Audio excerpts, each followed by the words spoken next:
Picture hauling a squared timber beam, heavy enough that it takes real effort to even rock it in place, across bare earth to a building site half a mile away. You have leather straps, you have a team of oxen, you have as many laborers as your village can spare, and the beam barely creeps forward because the full weight of it is scraping directly against the dirt with every inch of travel.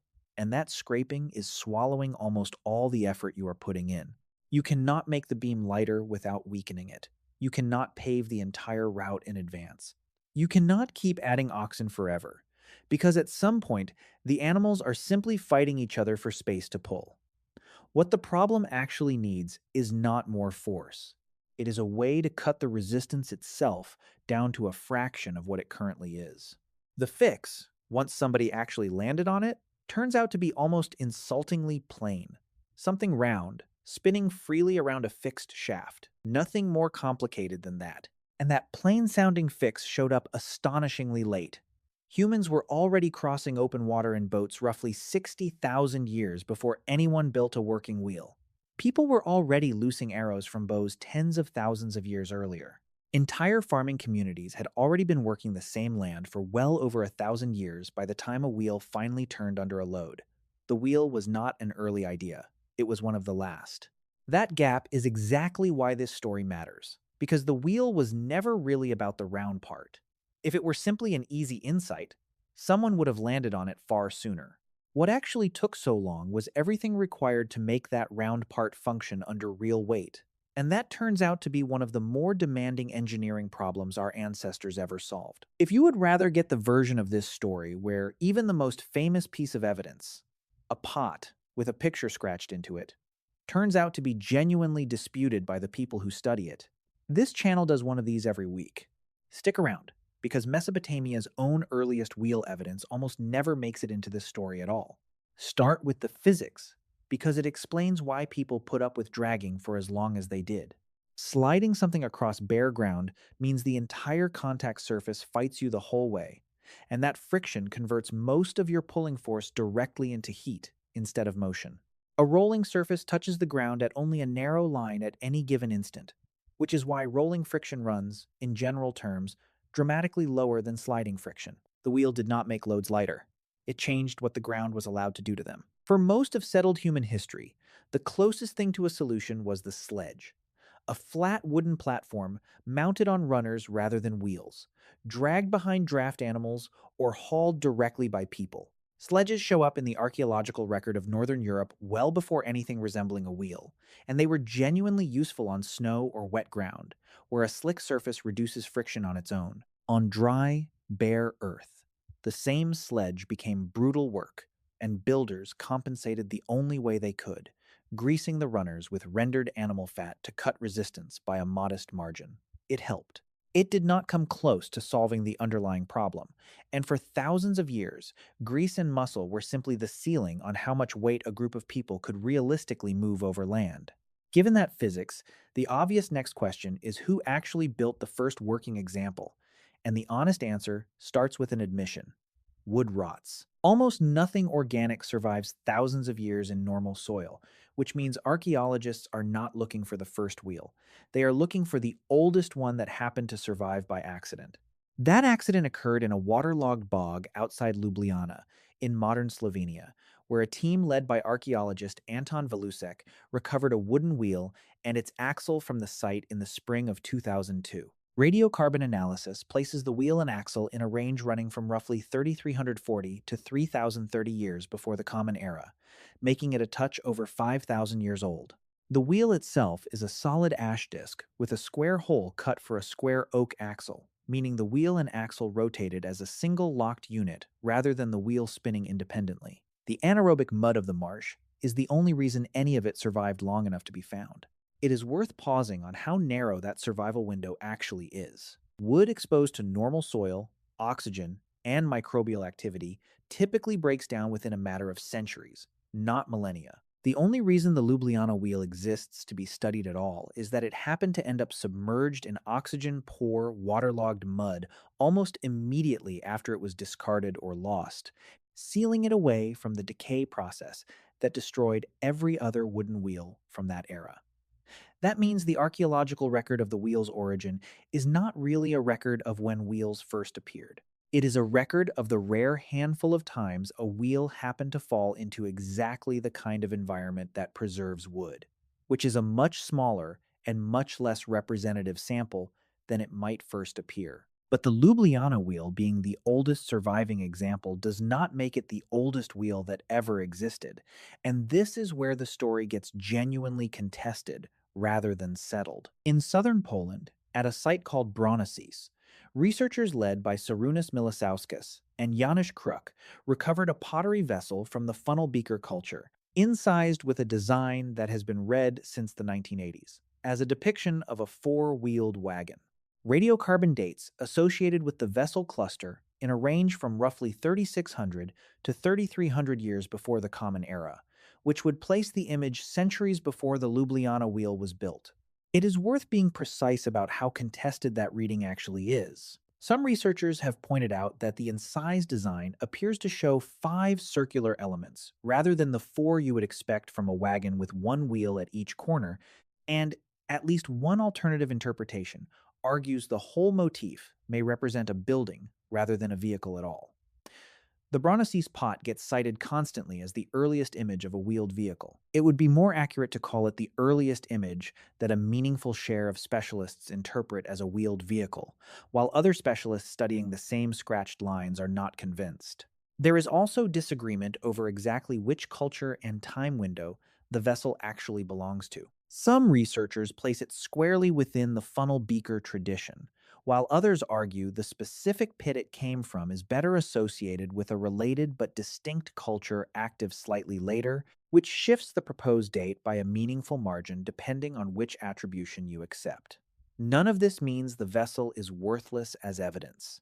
It means treating a single scratched image on a 5,000-year-old pot as a clean, universally agreed upon birth certificate for the wheel asks more certainty of the object than the archaeological record can actually deliver. Mesopotamia has its own candidate for early evidence, and it rarely gets mentioned in the same breath as Bronices, even though it belongs to almost exactly the same window of time. Clay tablets, recovered from the Iana district of the city of Uruk, dated to roughly the same centuries as the Bronices vessel, carry pictographic signs that scholars have long interpreted as sledges fitted with wheels, shown as a rectangular vehicle body sitting above two round marks. The reading is not universally accepted either, and some specialists studying these archaic texts have raised the same kind of caution that applies to the Bronices pot, that early pictographic signs are genuinely difficult to interpret, with confidence this far removed from the culture that made them. What matters for this story is that Mesopotamia was producing comparably early, comparably ambiguous evidence at essentially the same time as Central Europe, which undercuts the idea that any single region can claim a clean, uncontested title as the wheel's birthplace.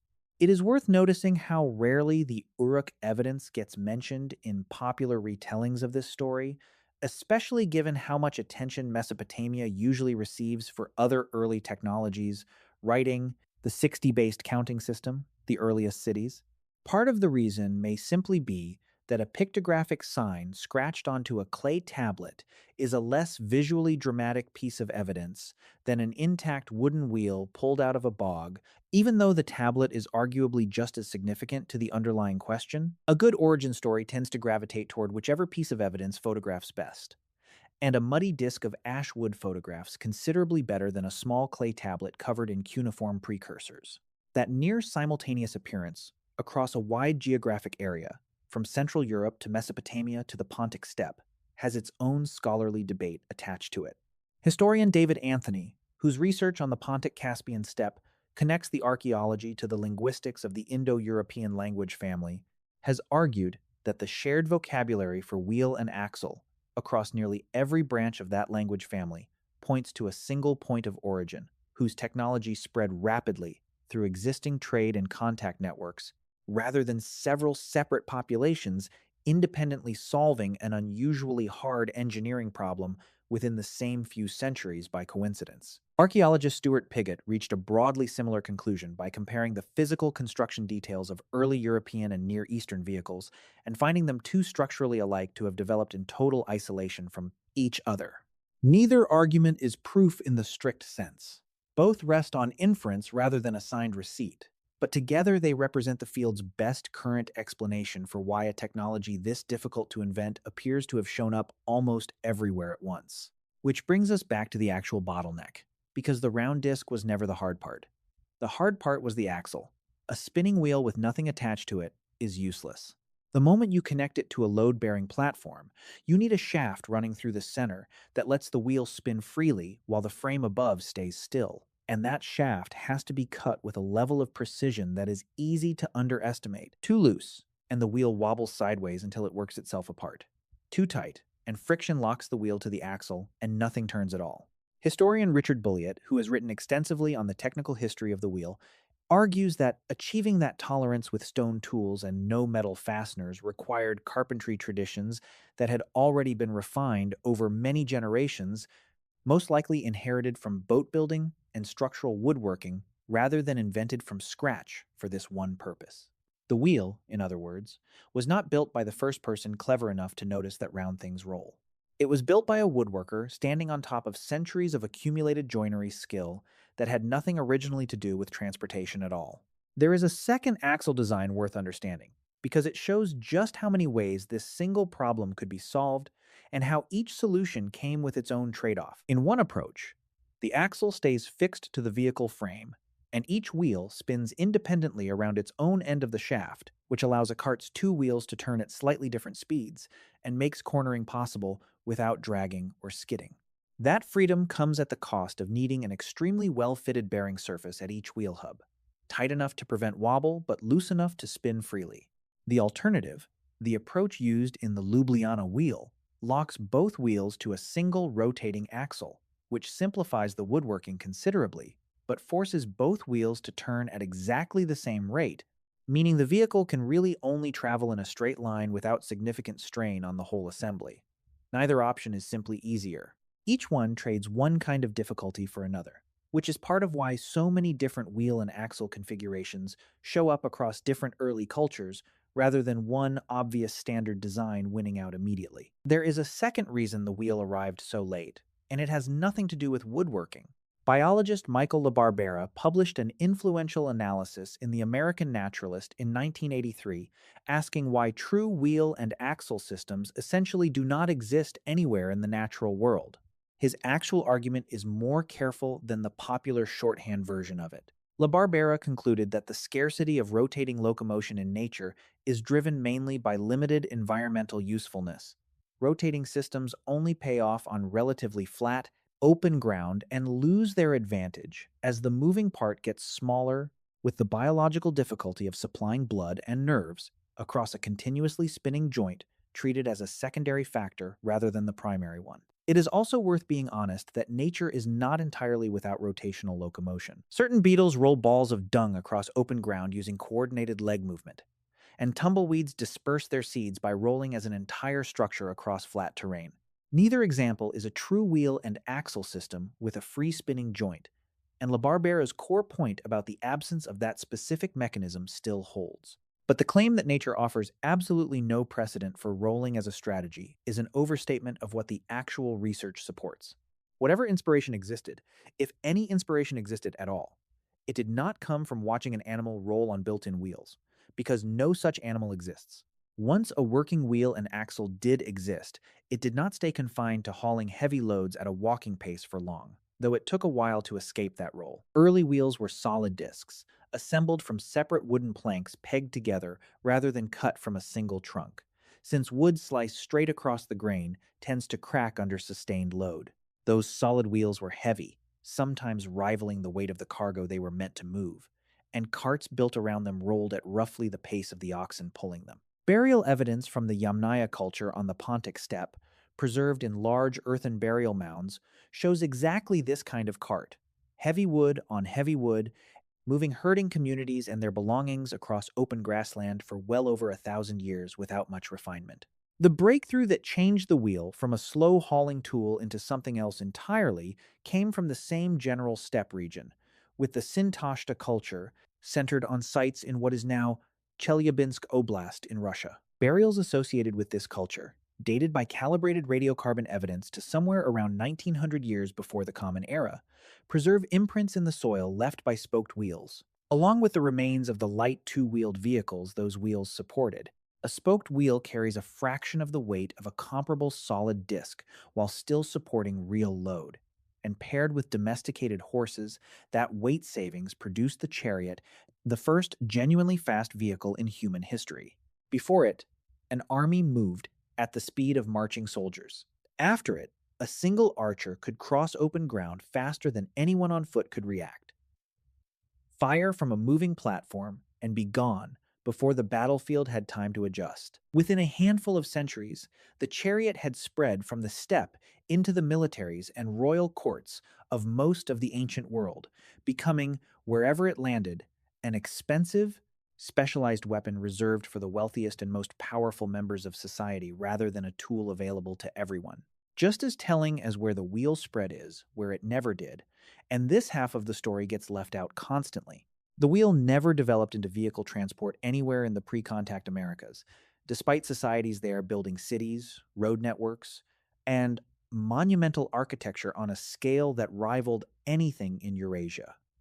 This was not a failure of imagination. Small ceramic figurines with genuinely functional wheel and axle assemblies built into their legs have been recovered from sites in Mesoamerica, meaning someone there had already grasped the underlying mechanical principle well before European contact. What the Americas lacked was any large domesticated animal capable of pulling a loaded cart, since horses had gone extinct there thousands of years earlier, and no local species filled that role afterward. A wheel without a draft animal to pull it is just a box somebody has to shove by hand across unpaved ground, which offers barely any advantage over simply carrying the load. Large stretches of sub-Saharan Africa faced a comparable constraint for a different reason, since a disease carried by the tsetse fly made keeping draft animals impractical across much of the continent. The wheel, in other words, was never an inevitable next step, waiting for every sufficiently clever civilization to stumble onto. It was one part of a larger system. Animals, terrain, and woodworking skill all had to be present together, and where any one piece was missing, the wheel simply was not worth the effort of building. Where all of those pieces did line up, the underlying principle kept getting repurposed into things that had nothing to do with transportation at all. Rivers turned water wheels that ground grain using nothing but flowing current, converting the wheel from something people pushed into something that captured outside energy on its own.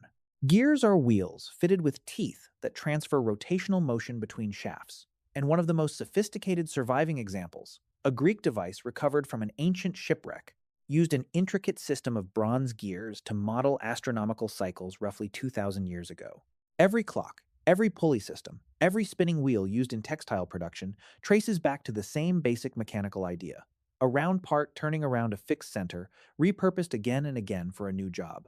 That same underlying principle is still doing quiet, unglamorous work all around you right now. The reason a suitcase with wheels rolls smoothly across an airport floor, the reason an office chair glides instead of scraping, the reason a car engine can spin a shaft for hundreds of thousands of miles without grinding itself apart, comes down to the same friction math a Bronze Age cart builder was managing by feel with animal fat and a wooden axle. Modern engineering has replaced tallow with sealed ball bearings and precision steel. But the underlying insight that a rolling contact point sheds friction that a sliding one cannot escape has not changed at all. It is one of the oldest working ideas still fully embedded in ordinary American life, doing its job so reliably that almost nobody stops to notice it is there. So, where does the honest answer to how humans invented the wheel actually land?